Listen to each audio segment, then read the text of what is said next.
Magandang umaga. Ciao Shanghao at Hot Saki sa mga tagapakinig natin dito sa DWBL 1242 kHz ang himpilan ng serbisyo publiko at sa mga sumusubaybay sa ating social media accounts sa Facebook at sa YouTube channel.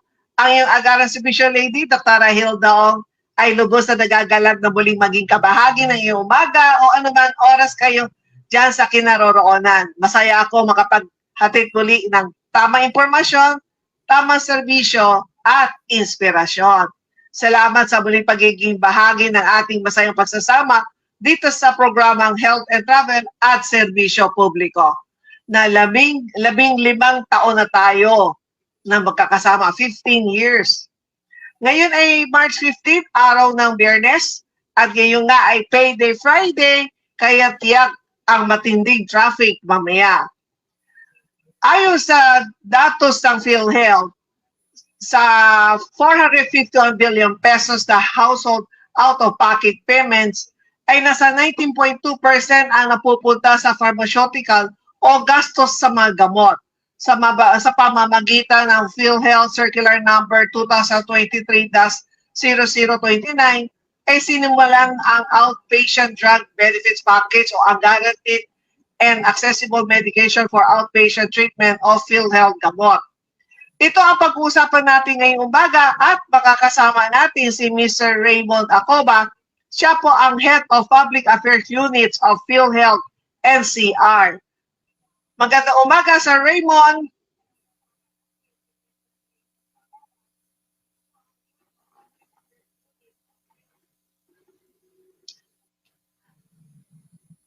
Po, habang hinintay natin po si Sir Raymond, narito muna ang balita mula sa PhilHealth Insurance Corporation. COVID-19 claims umabot sa 16.7 billion pesos ayon sa PhilHealth. Sinabi ng PhilHealth na umabot na sa kabuuan 16.7 billion pesos ang reimbursement claims noong taong 2023 na may kaugnay sa COVID-19. Sakop ang inpatient care, testing, services and supplies for testing ng mga laboratories, isolation measures, community isolation package at home isolation package. Pinakamalaki ang inpatient care na siyang 88% na bumubuo sa claims na nasa 14.6 billion pesos para sa 72,511 claims. Kabilang dito ang critical pneumonia para sa adult at pediatric, 5 billion pesos. Severe pneumonia para sa adult at pediatric, nasa 4.5 billion pesos. Moderate pneumonia, 4 billion pesos. At mild pneumonia para sa elderly at sa mga mayroon comorbidities, 685 billion pesos. Nakapaloob din sa inpatient care and full financial risk protection for health workers, nasa 336 million pesos. Intermediate package, severe and critical pneumonia na 2.8 million pesos. At intermediate package, moderate pneumonia, 2.3 million pesos. Halagang 1.97 billion pesos naman ang ibinalig ng PhilHealth para sa COVID-19 testing para sa 852,779 claims o 12% ng kabuuan reimbursement. Ang testing services and supplies na pinakaloob ng mga laboratories ay umabot sa 1.4 billion pesos. Para sa isolation measures, nagbayad ang Health Insurance Corporation ng 86.6 million pesos para sa 4,208 claims. Nasa 81.68 million pesos sa community isolation package para sa 3,643 claims. Sa mga admissions sa ICU o intensive care unit, nasa 2.17 million pesos para sa 97 claims. Halagang 2.76 million pesos naman sa home isolation package para sa 97 claims. Sinabi na ng pamunuan ng PhilHealth na ngayong taon ay mag-uumpisa na ang rationalization ng mga case rate para sa iba't ibang kondisyon ng COVID-19. At isa pang balita, DOH Secretary Herbosa inatasan ng PhilHealth na palawagin ang mga benepisyo. Yan ang pag-uusapan natin. bilang chairperson ng PhilHealth Board, nagbigay ng direktiba si DOH o Department of Health Secretary Teodoro Herbosa na magkakaroon ng pagpapalawag sa primary care benefits ng Health Insurance Corporation. Kasunod ito na hiling ni House of Representatives Speaker Ferdinand Martin Romualdez na dagdagan pa ang mga sakop na serbisyo sa ilalim ng konsulta o konsultasyon sulit at tama. Kabilang na rito ang pagkakaroon ng libreng ultrasound at mammography na kinakailangan ng mga pasyente. Nauna ang hiniling ni Speaker Romualdez sa PhilHealth ang pagsagot ito sa kalahati man lang ng hospital bills na mga nadadala sa paying ward ng mga pribadong ospital.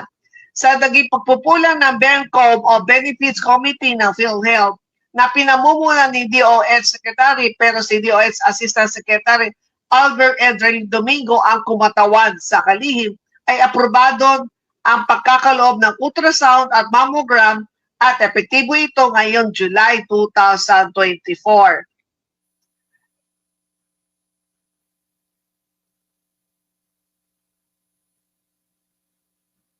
Habang hinintay po natin si Sir Raymond,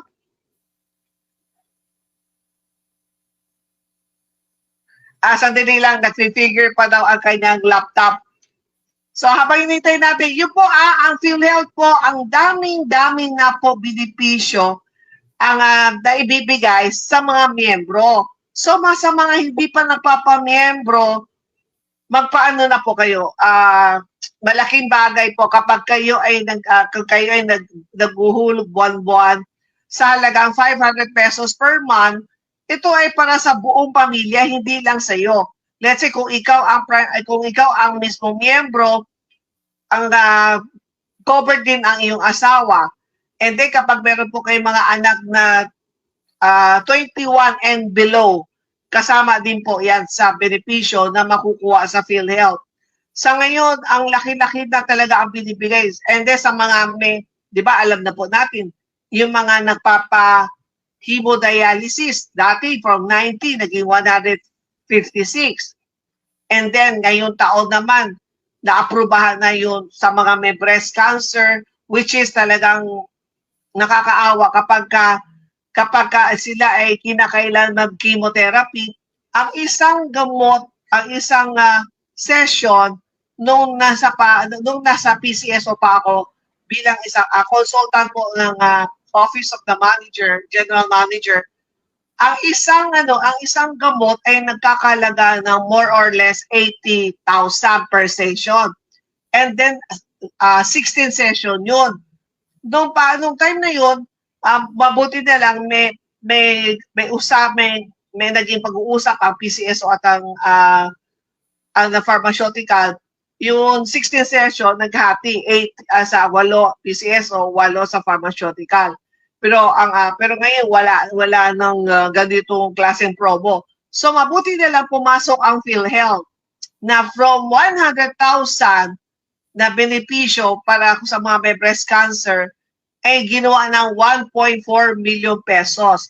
So ibig sabihin, halos sagot na ng PhilHealth lahat para sa mga nagkaroon ng breast cancer. Di ko sinabi pang kababaihan kasi ang breast cancer ay maaari din po sa lalaki, hindi lang po babae lamang. Yan po, yan ang isa. Katulad po doon sa hemodialysis na binanggit ko kanina. Yung dati 90, maraming pagdating ng BER, marami nang hindi nakakapag-hemo o kaya hemodialysis. O kaya naman ang ginagawa ng iba. Instead na 3 times a week, ginagawa nilang twice a week. Parang pinagkakasya nila yung 90 session sa loob ng isang taon. So, pero ngayon, na-compute na ng PhilHealth, from 90, 156, nasagot na buong taon. So, hindi na kailangan mag-skip ang mga pasyente sa kanilang hemodialysis. Kung talaga 3 times a week, mag 3 times a week.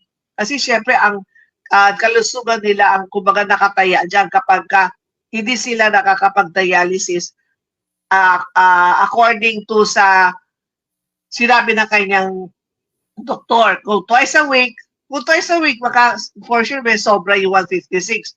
Pero kung 3 times a week, ito ay tamang-tama lang. Ayan, nandiyan na po ang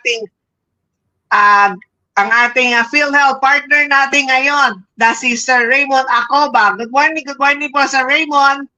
Yes, good morning, Dr. Hilda, at magandang umaga rin po sa lahat po ng mga tagapakinig po natin ngayong umagang ito sa Health and Travel at Serbisyo po. Yes po, kanina nabanggit ko na maraming benepisyo ang binibigay ng PhilHealth, lalo na itong taon na to, nagsisimula na. So ano ang mga pinalawak at mga bagong benepisyo na idinagdag ng PhilHealth? Yes, unang-una last year pa na ipatupad, no. Unang-unang sinama roon yung mental health care package po. Opo, kasi alam po natin, Doc Hilda, na sa younger generations po, no, baka dahil din po sa epekto ng pandemic, marami pong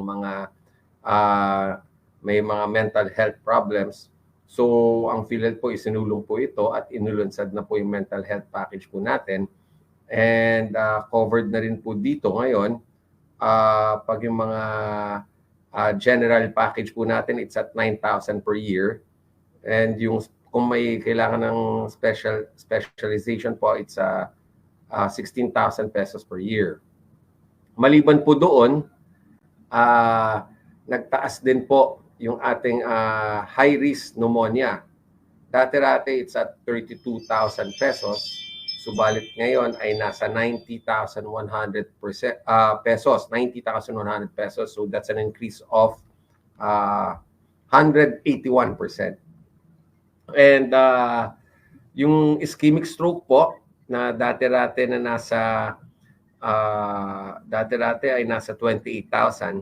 Ngayon ay nasa 76,000 po. So that's an increase of 171%. Then yung hemorrhagic stroke from 38,000 naging 80,000 na. So that's an increase of 111% increase. Okay? So yun po ang ating PhilHealth expanded benefits. Samantala noong February 14, that's our 29th anniversary, nag-increase din po ang PhilHealth ng 30% sa mga case rate packages natin. So, yung dati-rate na pneumonia, moderate risk na nagkakalagang 15,000 pesos. So, multiply, hanapin mo yung 30%, no? So, the 30% of 15,000 is 4, no? So, you add that, so that's 19,000 na. Yung cataract extraction na dati-rating 16,000 pesos, ngayon ay nasa 20,000 na. So, yun po yung atin, no? Not only yung mga nabanggit ko, but across the board po, yung case rate packages natin, nagtaas na po siya by 30%. And of course, recently, alam naman po natin yung balita na magtataas po muli, no, ng benepisyo ang PhilHealth, particularly po sa primary care package natin. Kasi ang gusto po, ito po yung plano pa lang po ito, no? Nakausap nga po yung ating president, si Manny Ledesma, si Manuel Ledesma, and yung ating Speaker of the House na si Speaker Martin Romualdez. And gusto po nilang itaas po yung ating Z benefit package for breast cancer. So from 100,000, papaabutin up to 1.4 million. And maliban po doon yung ating capitation fund na sa ngayon na nasa sa mga public and private consulta facilities, gusto pong from 500, plano na pong pataasin up to 1,700 yung ating capitation fund. Per capita po to, no, or per individual. And maliban po doon, isasama na po sa primary care package yung mammogram and ultrasound in the consulta primary care package. Pero mga effectivity nito probably is on June, hopefully earlier pa, no, of this year. Opo. So, yun po yung ilan pa lamang ng mga benepisyo na papaakyatin po ng PhilHealth. Okay? So sana po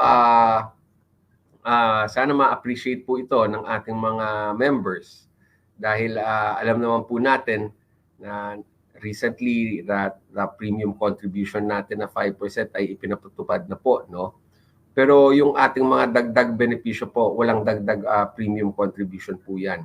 That's an additional benefit na offered po para sa lahat ng ating mga kababayan po. And ang PhilHealth din po, through the PhilHealth Konsultasyong Sulit na Tama or Konsulta Package, bukas na po ang PhilHealth, no? And masasabi natin that PhilHealth is not only for the sick but also for the healthy. Dahil ang layunin naman talaga ng konsulta package natin, kahit wala pang sakit yung isang member, dapat nagpapa-check up siya para mabantayan yung kanyang kalusugan. And hindi lang member ang makikinabang dito, but also the dependents of the primary member.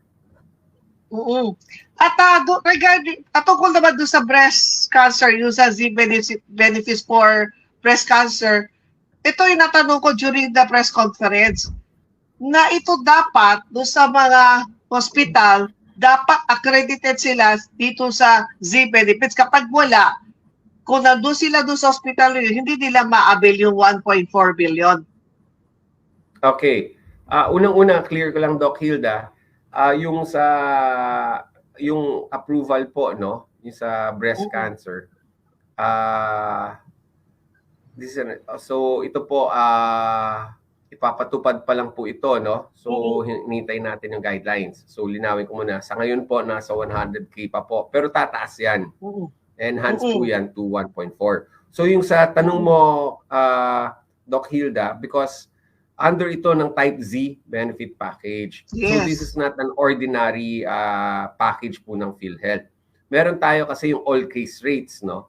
And it's the all case rates more or less nasa 8,000 cases covered by PhilHealth. However, PhilHealth has determined na merong mga cases na not only medically catastrophic but also economically catastrophic. In Filipino po, malubhang-malubhan na po yung sakit, mabigat pa po sa bulsa sa pagpapagamot. So na-identify po ni PhilHealth, no, which are the illnesses or sickness na under the Type Z benefit packages. And one of which is yung breast cancer po. Kasama rin po yung prostate cancer, kasama rin yung kidney transplant, kasama rin yung coronary artery bypass graft surgery. However, Doc Hilda, not all hospitals has the capability, no, Yes. to perform the surgical procedures under the Type Z benefit package. Because one of the responsibilities po ni PhilHealth is to ensure the quality of healthcare delivery, no, na binibigay po ng mga stakeholders natin, yung mga accredited hospitals natin sa mga members. So ang PhilHealth po, chinek po yung mga mga accredited hospitals natin na pwede pong i-deliver yung mga Type Z benefit package natin.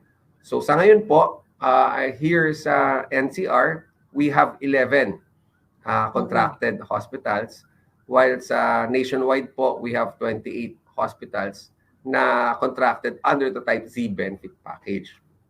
Ngayon, since malalaki po, no, yung benefits natin under the Type Z benefit package, ayaw rin natin to maabuso, no? So meron tayong mga security measures na ginawa rito. Halimbawa po na sabihin natin yung coronary artery bypass graft surgery. And one of the hospitals po na contracted natin dito under the Type Z benefit package is the Philippine Heart Center. So the Philippine Heart Center will do the necessary assessment, no, to the member para siguro interview niya si member, and siya rin po parang sinucertify niya na kailangan na talaga maoperahan.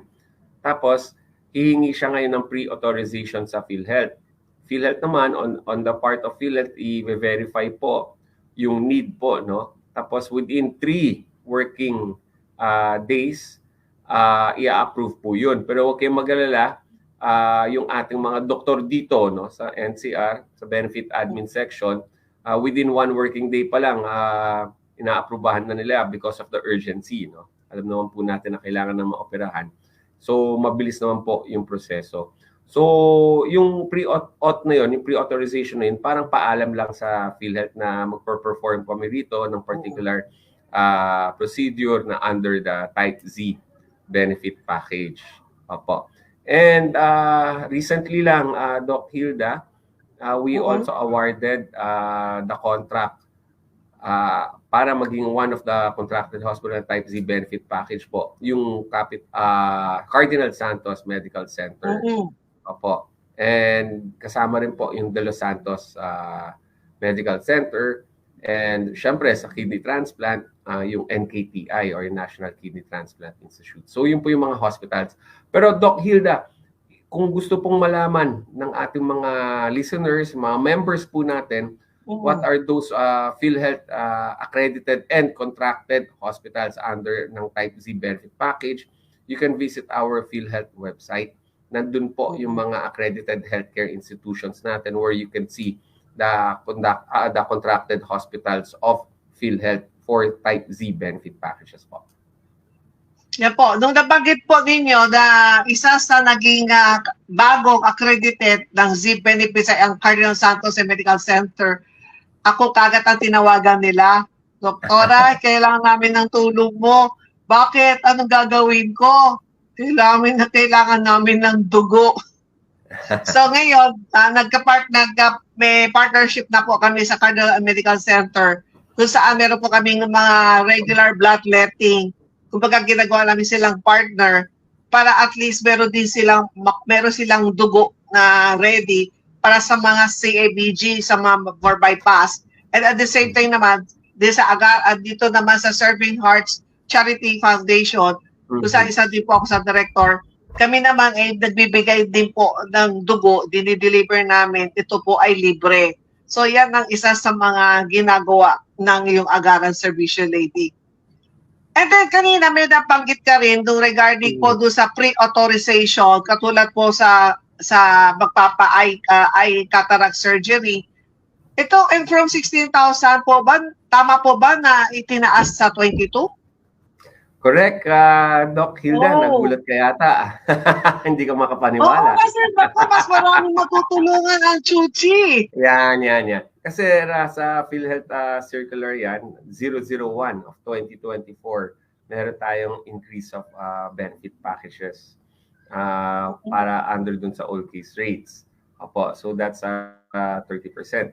So, ang PhilHealth po, patuloy naman po talagang pinag-aaralan natin na maibigay po yung tamang benepisyo para sa ating mga members. But in the end, Doc Hilda, we are still praying na hindi nila ma-avail yung curative measures natin because mas gusto namin ma-avail ng mga members natin yung konsulta package, yung preventive services natin. Apo. So, nasa PhilHealth Circular yun, number 001, 2024. And nasa website natin yan, Doc Hilda, sa www.philhealth.gov.ph. Nandun po yung list of cases na nag-increase po. So maganda rin na mapag-aralan din yan ng ating mga stakeholders. E then magkano na ang naibayad ng PhilHealth para dito sa konsulta? Okay. I do not have the figures talaga, no? Pero sa ngayon kasi Doc Hilda, it's 500 pesos per capita, no? For government facility.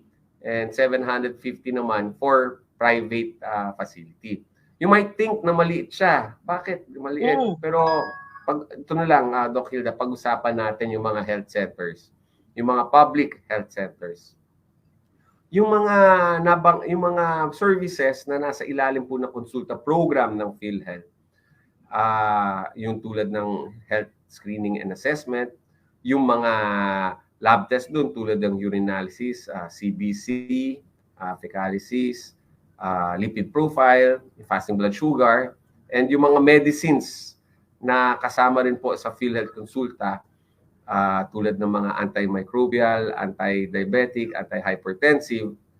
Actually, Doc Hilda, all of those are already available po sa mga public health center with or without the PhilHealth Consulta program. So you might think, oh, so what's the purpose po ng pagiging isang accredited bilang isang consulta package provider? Our public health centers will now have the chance to unlock the PhilHealth Capitation Fund. So anong ibig sabihin nito? Over and above of their existing and operational budget, madadagdagan po yan ng PhilHealth Capitation Fund. And ang computation natin is 500 pesos times the number of patients na PhilHealth members na nagpa-check up po sa kanila. So to give you an estimate kung how much po, no. So you multiply, halimbawa may 1,000 na patients po na pumunta sa hospital. You multiply that by 500, so that's 500,000. So more or less, may dadagdag yun over and above po sa budget. So anong purpose ni Capitation Fund? Gusto po natin na ma-sustain po and ma-improve ng ating mga health facilities na naging accredited bilang isang consulta package provider, yung kanilang healthcare delivery services. So kasama rin po dito yung infrastructure. Halimbawa po, walang aircon yung health center. Gusto natin syempre malamig yung environment. So pwede nilang silang bumili ng aircon, no? At para nakukunin nila mula po sa PhilHealth Capitation Fund. Sabihin natin kulang ang gamot or kulang ang mga laboratory equipment ng healthcare facility. So they can also use that PhilHealth Capitation Fund para po mabili nila, no, yung mga pangangailangan nilang gamit sa kanilang healthcare facility. Basta siguraduhin lang po that it is in line with the improvement of the healthcare delivery services of the consulta package provider.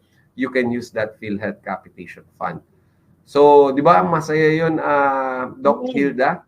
Ginagawa nyo na yung trabaho, papa-accredit lang kayo, madadagdagan pa kayo ng PhilHealth Capitation Fund. Actually, Doc Hilda, every time na nag-orient kami, meeting sa mga government agencies, nagugulat po sila na walang dagdag bayad sa premium contribution. Ito ay additional benefit po ng PhilHealth. At meron pang capitation fund na binibigay ang PhilHealth sa mga consulta package provider pag sila po, ginagawa lang po nila ng tama yung kanilang trabaho. Sa tingin po ba ninyo, pagka dumami talaga itong napalawag natin itong konsulta, kakayanin ba ng pondo ng PhilHealth yan? Opo, kasi unang-una, it would be better. And ang gusto po ni Universal Healthcare Law na manatiling malusog yung ating mga members. All Filipinos actually, no? All Filipinos, not na members, not dependents, but all of us, all Filipinos. And to think about it, Dr. Hilda, kung maraming malusog na mga Filipinos, kukonti ngayon ang pupunta sa mga hospitals. Pag kukonti ang pupunta sa mga hospitals, liliit naman po yung PhilHealth claims. Kasi kung titignan natin, mas marami talaga ang claims, no? Yung pondo na binibigay ng PhilHealth sa mga claim reimbursement sa mga hospitals in comparison sa PhilHealth Capitation Fund na binibigay natin sa mga consulta package providers. So the less patients sa hospitals, the less PhilHealth claim fund na ibibigay o claim reimbursement. So mas gugustuhin po ni PhilHealth na ibigay yung PhilHealth Capitation Fund for promotive and preventive measures over sa curative measures natin. Tama. Kasi kung maaga na-discover yung sakit, mas maliit din ang gagastusin, mas less hirap din para doon sa pasyente. Tama, Doc Hilda. And not only that, Doc Hilda, no? Kasi ang kagandahan nito, we are giving all Filipinos, especially yung mga less fortunate natin na kababayan. Kasi ang practice po kasi, or hindi in general, no? Na the only time na yung isang Filipino pupunta sa clinic o sa doktor ay kung may sakit na maluba na yung sakit o hindi na matiis yung sakit, tatakbo na po sa hospital, yung mga emergency situations. So yung mga ganong senaryo, yung ina-avoid natin. Gusto natin, wala pang sakit, ay dapat makapagpa-check up ka na. And yung the opportunity rin ng isang Filipino na makakita man ng doktor, kasi kawawa naman yung iba talaga na dahil takot niyang gumastos or wala talagang panggastos, kaya ayaw na pumunta sa mga doktor po. Kung nagparehistro ang isang miyembro sa konsulta, kasama na rin ba ang kanyang asawa, anak? Kailangan po ba na pumunta kasama sila sa pagrehistro? And then yung sa kanyang mga dependent ng mga anak, separate din po ba ang registration o yung primary lang, yung pinaka-member lang? Yan, that's a good question, Doc Hilda, no? Yes, because gusto natin dito sa konsulta program all Filipinos. So the members, including the dependents, ay dapat magpa-register individually. Individually po. Pero Doc Hilda, ito ngayon ang importante kailangan gawin ni member to make sure na dineclare niya bilang isang qualified dependent yung kanyang anak or yung kanyang legal na asawa. Kasi madalas hindi po nila na-declare, no? Or hindi nila na-update yung kanilang member data record. At kailangan kasi natin ng PhilHealth identification number o yung PhilHealth card, nandun kasi yung PIN, ano? Para po maging registered as consulta beneficiary. Yung ating mga dependents, they will also be assigned with their own respective PhilHealth identification number. Kaya napaka-importante na dapat madeklara po nila bilang isang PhilHealth dependent yung kanilang mga qualified na beneficiaries. Okay, so ang unang-unang hakbang talaga, Doc Hilda, lalo na sa mga primary members may pamilya, to make sure na na-declare niya yung anak niya or yung kanyang legal na asawa bilang isang dependent. Ako, nabanggit mo na legal na asawa. Tatanungin ko, paano ang common law wife? Kaya binabanggit ko yun kasi kailangan ng marriage contract. So, talaga hanapin ba din yung marriage contract? Yes. Opo. Photocopy po. Kailangan. Kung mag-i-declare mo po si legal spouse, attach po yung photocopy ni birth certificate. Ni marriage contract. What if kung meron siyang illegitimate son o sabihin anak sa labas, pero ang birth certificate nakalagay pangalan niya? Okay. With that case, no, kasi unang-una I would like to clarify na yung anak, no, hindi na po limited sa legitimate child. Pwede rin po yung legitimate child, adopted child, stepchild, covered po yan. So those kasi pagdating sa anak, no, medyo hindi po stricto yung PhilHealth as long as they are 20 years old or below. Yes. And then kadalasan naman nakalagay naman sa birth certificate kung sino ang kanyang magulang. And then kung adoption, kung ito ay adopted naman, meron adoption letter. Yung certificate nila. So more on strict lang si PhilHealth pag hindi legal wife. Pero we have to recognize also the Sharia law. So our Muslim brothers, they're allowed up to for legal wives, no? So sila lang po yung exempted. Pero magkano ang maaring magamit ng kanyang beneficiary? Let's say kung sa konsulta, di ba, magkano ba itong taon na to? Nasa 900 na ba per member? Pag government facility, it's 500. Pag sa private, it's 750. But do not worry, this year tataas po yan. Pero ang 750, doon sa primary member, doon sa kanyang sa legal wife, and then sa kanyang dependent, 750 bawat lahat? O hahatiin nila yun? No, that's per individual po yan. Regardless kung member or dependent siya. Oo. Sa ngayon, nakailang na accredited consulta providers na meron na tayo nationwide? Okay, I can speak for Doc Hilda, NCR. for on behalf of National Capital Region. Nasa more or less nasa 400 pa lang po kami. And we need including including the Rizal province, we need 800. So wala pa kami sa 50%. That's why umiikot talaga kami, aggressive na po kami when it comes to the marketing po ng ating konsulta program. We even offer that yung mga big corporations, large corporations na merong big number of employees, na yung clinic nila mismo maging konsulta package provider na.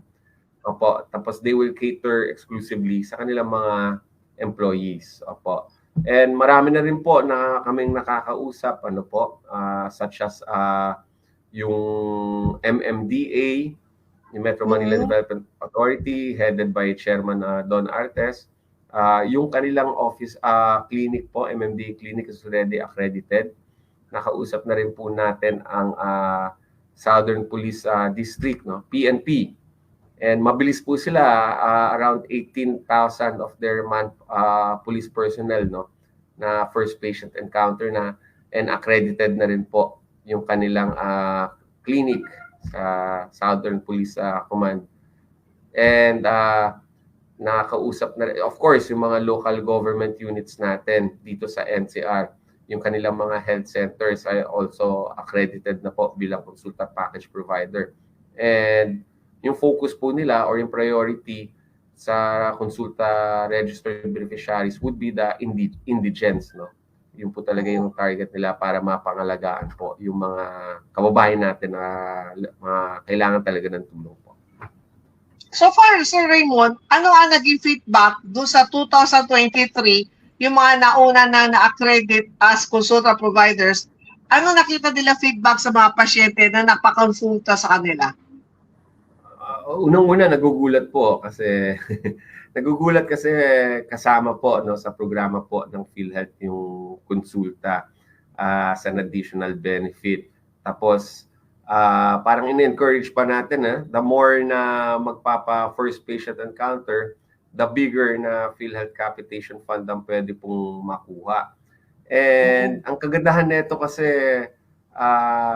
di ba naalala niyo yung cataract extraction, Doc Hilda, na mayroon mga parang ambulance chasing, naghahanap na lang ng mga patient na may katarata para na bawal naman po talaga yun sa legal, sa ethics, hindi po siya ethical practice na naghahanap ka ng pasyente para maoperahan mo.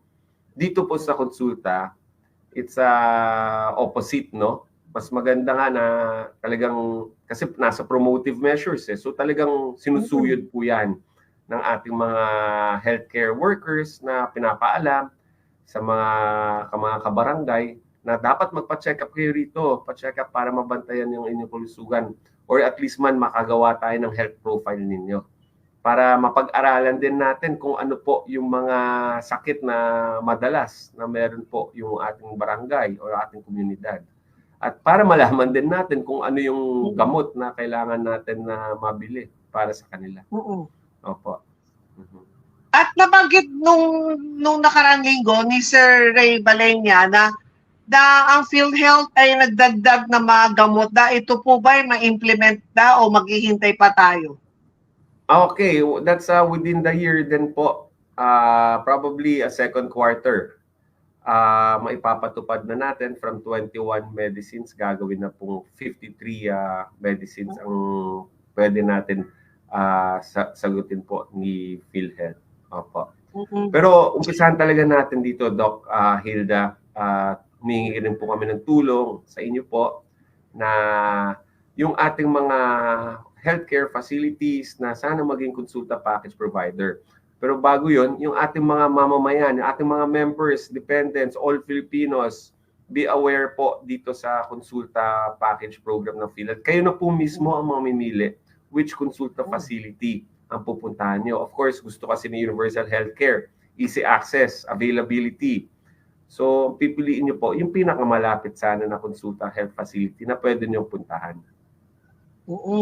At nabanggit mo itong konsulta, ito ay itong Universal Healthcare ay para for all Filipinos. What if, kung meron, siyempre, alam ko sa PhilHealth, meron din tayong mga foreign national na nagiging miyembro ng PhilHealth, pero siyempre, ang binabayaran nila na rate ay mas mataas. So, pagdating dito sa konsulta, kasama din po ba ang foreign national? Pwede po pa sila magpa-register? Yes, pwede po. Nakalagay po yan, pero hinihintay pa rin natin yung guidelines coming from our policy makers on as to how to handle the foreigners po under the konsulta program. Kasi we give priority, of course, to our fellow Filipinos. Kulang na kulang pa rin po, no, yung ating registration sa konsulta, especially here, nasa including the NCR and Rizal, we are 17 million Filipinos. Sa ngayon, nasa 1 million pa lang po yung ating registered na konsulta beneficiaries. Kaya kulang po kami ng awareness, no, about the konsulta. Kaya kailangan ma-convince natin na magpa-register tayo dito sa konsulta. At paano ang availment, ang process na kinakailangan gawin para makinabang dito sa programang ito ng PhilHealth? Okay, dito sa konsulta meron tayong website, no? It's www.philhealth.gov.ph. Google nyo lang po, lalabas naman po yung website natin. Meron tayong member portal dyan, PhilHealth member portal. There po, pwede kayong mag-sign in. Kaya importante na alam nyo po yung PhilHealth identification number. That's why in-encourage po natin na mag-update, no? So, kailangan po talaga yung PhilHealth identification number. Sign in po kayo dyan. Then, you just fill out, no? You follow the directions. Hinihingin, of course, in the usual name, address. Then, lalabas din po doon yung list of consulta facilities na pipiliin ninyo po. Tapos nun, take a screenshot po or a picture po na meron na kayong electronic consulta registration confirmation receipt po. Apo. Yun po yung self-registration facility. Pwede rin po kayo magpa-register through our PhilHealth local health insurance offices. And we have 13 here sa National Capital Region. Punta lang po kayo sa local health insurance office. Pwede rin po kayong magpa-register through the help of your local government unit, specifically dun sa city health office po ninyo. And sa every time magre-register as bilang isang konsulta beneficiary, tandaan niyo po yung form, no? It's PKRF, PhilHealth Consulta Registration Form. At hinihingi doon yung PhilHealth Identification Number. So, dapat may copy kayo ng PhilHealth ID number ninyo. Kasi kailangan niyo pong isulat yun or indicate sa ating mga PKRF. At what if naman kung di ba ang isang miyembro ay 750 pesos? What if kung na-consume na niya yung buong 750 and then need niya bumalik ulit para magpakonsulta? Okay. That's the reason na kailangan talaga natin ipaliwanag, no? Kasi this is a risk-based program. Tandaan po natin na halimbawa po, out of the 10,000 na konsulta registered beneficiaries sa isang registered sa isang konsulta package provider, not all of them ay nagkakasakit. Not all of them ay kailangan magpa-lab test. So, let us say 10% po usually ang may sakit out of the 10,000. So, kumbaga yung capitation fund na nakukuha nila dun sa 9,000 na healthy, sila po yung sasalo sa pangangailangan ng 1,000 na sick na members po ng population. So, yun po yung concept, no, ng konsulta. Nasa social solidarity whereby the healthy helps pay for the sickly, and yung pondo po na nakukuha sa healthy, yung po itatapal nila doon sa pangangailangan po ng mga may sakit. Opo. Kasi so, ibig sabihin, kapag na-consume na nila yung buong 750, yung sa konsulta provider natin, ibibigay pa rin sa kanya kasi may sakit eh. Opo, tuloy-tuloy pa rin po yun. At tandaan natin, primary care services yung sa konsulta, no? So the consulta package provider, they can only do so much eh. Pero pag halimbawa kailangan na talaga ma-hospitalize, kailangan na ng surgical procedures, pwede na po ngayon nila i-refer. That's also part of the responsibility ni KPP. I-refer nila sa secondary or tertiary hospital at doon na papasok ngayon yung curative measures ni PhilHealth, inpatient benefit, yung case rate. So that's another benefit po na makukuha ngayon nila mula sa PhilHealth. Or probably baka type Z benefit package na po ang makuha nila.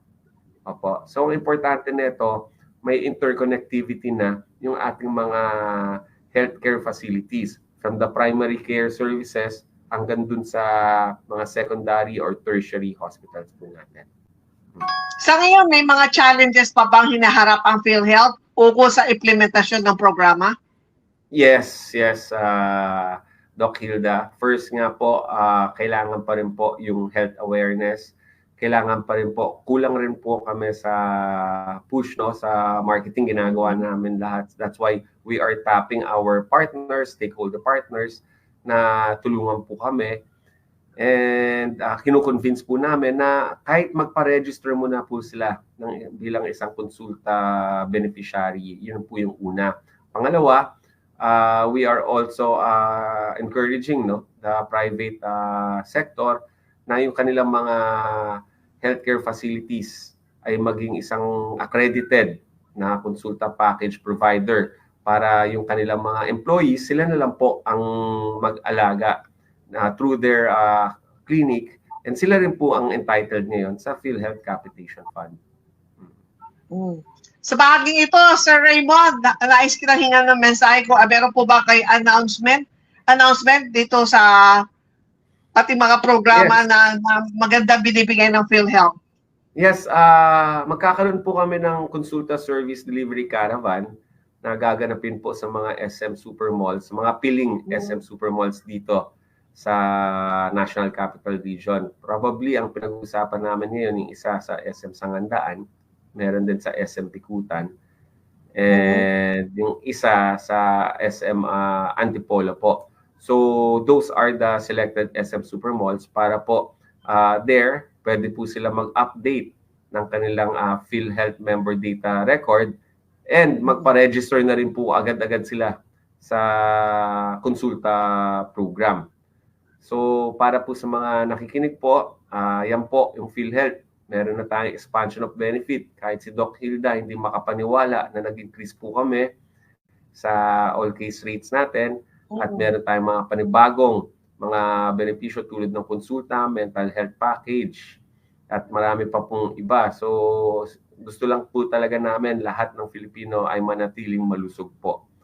At ang PhilHealth naman po ay gagawin naman po namin lahat, no, para maibigay po yung mga karapat-dapat na benepisyo para sa ating mga kapwa Pilipino. Maraming salamat po,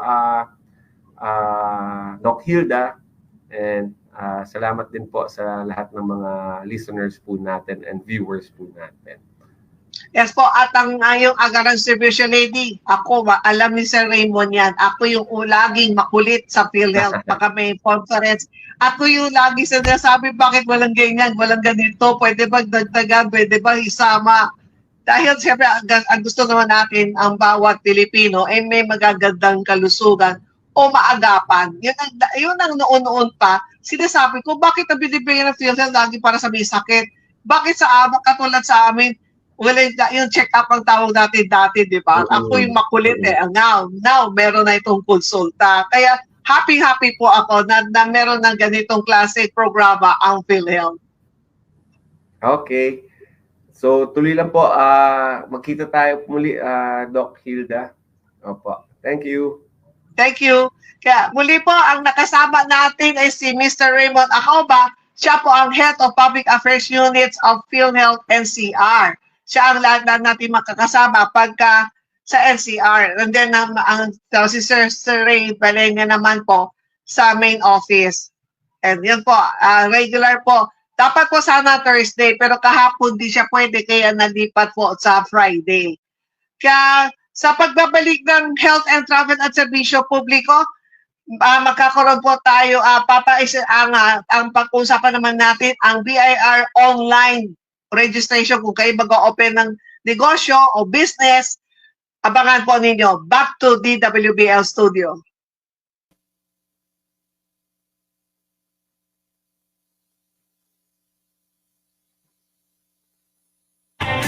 Health and Travel at Serbisyo Publiko. Serbisyo Publiko with Dr. Hilda C. Ong. Ang programang tunay na serbisyo publiko na nakaka-touch ng puso. Health and Travel at Serbisyo Publiko. Ang programang tunay na serbisyo publiko.